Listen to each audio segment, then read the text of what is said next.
Welcome into the Broncos Breakdown, and today's Broncos Breakdown is presented to you guys by BetQL. It's the #1 app to compare betting odds, spreads, over-unders, you name it, they've got it hooked up for you guys. Check out the link down below. Make sure to use the promo code CHAT, C-H-A-T, Broncos.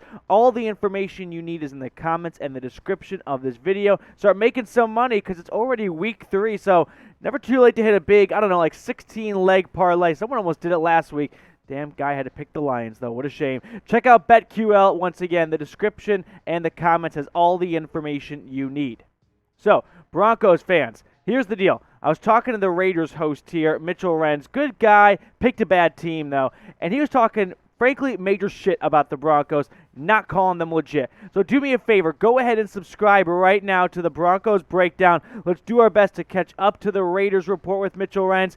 Let's get on their tail. Subscribe today to the Broncos Breakdown. Scroll down, make that big red button a gray button, and click on it. So, Week 3 matchup coming at you guys here. Broncos taking on the New York Jets. Home opener. First time there'll be fans at a regular season Empower Field game in quite some time. And there's a couple things at stake here. First off, the Jets haven't won at Denver since 2010. Broncos are 4-1 in the last 5 matchups with the Jets. And this Jets team does not look any better than the last couple outings for New York, who once again are off to an 0-2 start and looking at an 0-3 start for 3 straight seasons. Meanwhile, Denver is 1 win away from their best start since a season where they went to the Super Bowl. I'll let you guys connect the dots, but I'm just going to give you the information. Broncos, 10.5-point favorites. Over-under seems a little low, but then again, this Jets offense was abysmal against the Patriots last week, and it's not going to get any easier against this Broncos defense. And this defense, by the way, has been fantastic, but don't let this get behind you. The Broncos have had a great schedule so far, okay? Sure, it sucked playing on the road for the first 2 games of the season on the East Coast, but you came out 2-0. Don't screw this up. You are playing the Giants, the Jags, and the Jets the first 3 weeks of the season. Those 3 teams at the end of the season, combine their wins, I don't think it's over 9 or 10. Think about that. 3 teams' win totals not over 9 or 10. You have to win this game. Now, this is the NFL. Any given Sunday, anyone can win. It never makes any sense. Last year, the Jets were winless until they went to the Rams, of all places, to pick up their first win in December. That made no sense. So, the basic point is anyone can win. Don't overlook anyone. But also, this is the Jets. Please don't screw this up. All right. So, I want to ask you guys a quick question before we dive into the preview a little bit more. Where are you guys watching this game from? Where are you going to be hanging out? Are you going to be going to the game at Empower Field? Let me know. Put your favorite spot, whether it's a bar, a restaurant, or simply which side of the couch you sit on, and don't move for 7 hours on Sunday. Let me know in the comments where you're watching this Broncos-Jets game from. I'm looking forward to watching Courtland Sutton, that's for sure. After 159 yards in Week 2, a career high, he simply looks like what we all expect him to look like, that 2019 version of himself where he went over 1,000 yards and really emerged as a new he reminds me a little bit of Demaryius Thomas. He's not an Emmanuel Sanders, right? He's not a slot guy. He can go up, climb a tree, and get it. I love what I saw out of Sutton in Week 2 who didn't. I think one of the best parts was all of his teammates giving him tons of ringing endorsements, okay? And no one knows injuries like NFL players do. So when they say someone is back, I think that speaks more volume than any media person or fan can. So super pumped to see what Courtland Sutton can do to build on from that huge Week 2 performance. Unfortunately, we will not be seeing Bradley Chubb in Week 3. He's out for several weeks. Underwent ankle surgery on Wednesday. Today, as I record this, it's a bummer, okay? No doubt about it. Went down in the first half against the Jags last week. Clearly, I don't know. Maybe he was coming off an ankle injury. I don't know if he pushed it. I'm not in the room, so I'm not going to comment on that. But what I can comment on is he's going to miss about 6 to 8 weeks. It was kind of a best-case scenario, though, I read. It could have been a lot worse. The surgery could have been more invasive. It looks like it was a routine cleanup and just getting him ready. Hopefully he's coming back to a Broncos team that's primed for a playoff run and needs that extra push in November and December. So best wishes to Bradley Chubb. Hopefully he can recover soon, because I know the Broncos fans and nation can't wait to see him on the field. Now, here's what it looks like without Bradley Chubb. Malik Reed takes his spot on the opposite side of Von Miller. Jonathan Cooper right behind him. And the Broncos also picked up Kisser from someone else's practice squad, immediately put him on their active roster because Josey Jewell went down. So Justin Stranad, he takes his spot. So immediately you're looking at two new faces. Half the linebacker depth chart has changed after just 2 weeks, but I love the depth the Broncos had at this spot to begin with. I'm not all that concerned. Other teams can't suffer injuries like this. You never want it to happen, but the Broncos are fortunate to have a ton of depth at that spot, so it's not like a season like a plane crash or a shipwreck right there. They should be able to steer the boat okay.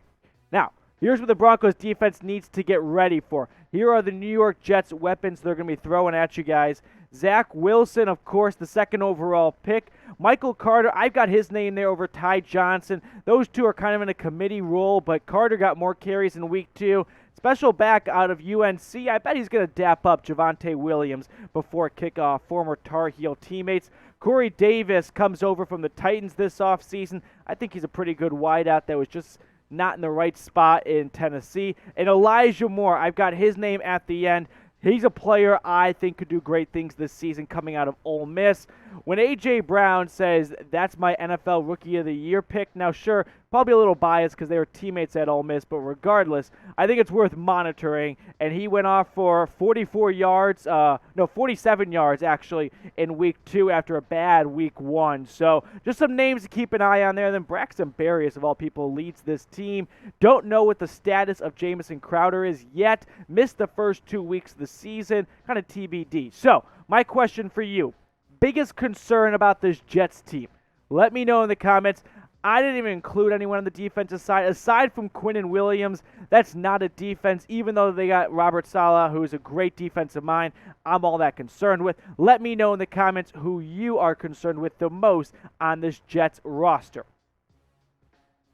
Broncos fans, like I mentioned before, we've got the hookup for you at BetQL. Simple stuff right here. Check out the link down below, chatsports.com/BroncosQL. When you're there and you use the promo code CHATBroncos, they're going to hook you up with 25% off their subscription service. What does that give you? That gets you insight on their favorite bets week in and week out. Last time I checked, they were 13-2 after week 1. They're putting out some pretty good bets there, so start making some money, guys. I mean, don't get me wrong. I love picking my own picks, and that's fun and all, but every now and then you gotta spend money to make money. That's how it goes. So give some money to BetQL so you can start making a lot of money yourself. All the information in the comments and the description of this video.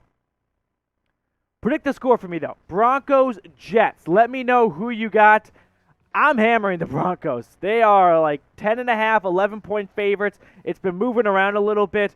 At home against a Jets team going across the country. Have not won in Denver since 2010. I'm taking the Broncos 31, Jets 7. 1 touchdown. That's it for me. Let me know what you're thinking, though, in the comments below. Broncos Breakdown. Now we give you guys the 3 keys to the game, okay? Going to give you guys a little bit of a creative keys to the game here because I'm not on the coaching staff. I'm not going to hit them with the super saber metrics. That's not fun. That's not what you're looking for here on the Broncos Breakdown. So, my first key to the game, head coach Vic Fangio, do your thing. What do I mean by that?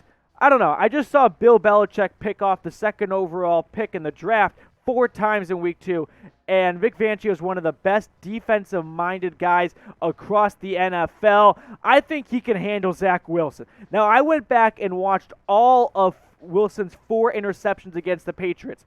Here's my big takeaway. 1 of the 4, which is the receiver's fault, went through his hands. The other 3 came on minimal pressure, like 3 to 4 guys rushing the quarterback, everyone else dropping back in coverage. That tells me the Broncos have a pretty good chance when they've got the best secondary, in my opinion, in the NFL. So you don't even need to bring the house to get after Wilson. Sit back and let him try and make some mistakes and growing pains against your Broncos defense on the road.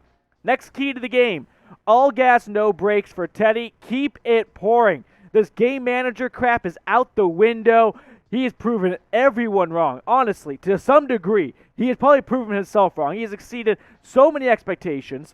It's only 2 weeks in. I don't give a damn. It's too exciting because he's had great numbers so far. Check out these stats right here. Looking at all 4 of these stats, I don't know which one I'm in love with the most. Is it the fact that he's completing nearly 80% of his passes? He's averaging almost 300 yards a game through 2 games. Is it 4 touchdowns or that he's been perfect with the ball and no turnovers? Bridgewater, keep it coming. Broncos fans, one last time here for BetQL. Here's the deal with BetMGM. They've got a great partnership with BetQL, and let me explain. When you use the link down below, chatsports.com/BroncosMGM, you're going to get a free BetQL subscription when you put $10 in BetMGM, spend that $10, make $10 too, by the way, when you bet on the Broncos, who have covered and hit the unders in all 4 betting odds through 2 weeks so far. So make sure you check them out. All the information in the comments and the description of the video. Once again, chatsports.com/BroncosMGM. Get a free BetQL subscription with a $10 deposit and play within 24 hours. And my final key to the game is home field time. First 2 weeks on the road. Broncos come back. Going to see fans for the first time in a meaningful, don't give me this preseason crap, meaningful football game. Denver, do your thing. It's that simple. Denver's always been one of the toughest places to play in the NFL. The Jets will be coming up to the altitude. I don't need to throw you any stats. We don't need any of that. It is plain and simple. Watch the Broncos roll out their home field advantage. Zach Wilson, he played at BYU. He knows a thing or two about altitude, but the rest of the team, not so much. Give me the Broncos home field advantage to send this Jets team packing back to the Big Apple. Final call out here. Let me know, what did I miss for my keys to the game? Love to hear your comments. Let me know what you're thinking. What keys are there out there? I'm curious. Didn't touch on Melvin Gordon or Javonte Williams. Maybe that's a spot. Let me know what you're thinking, though, in the comments down below.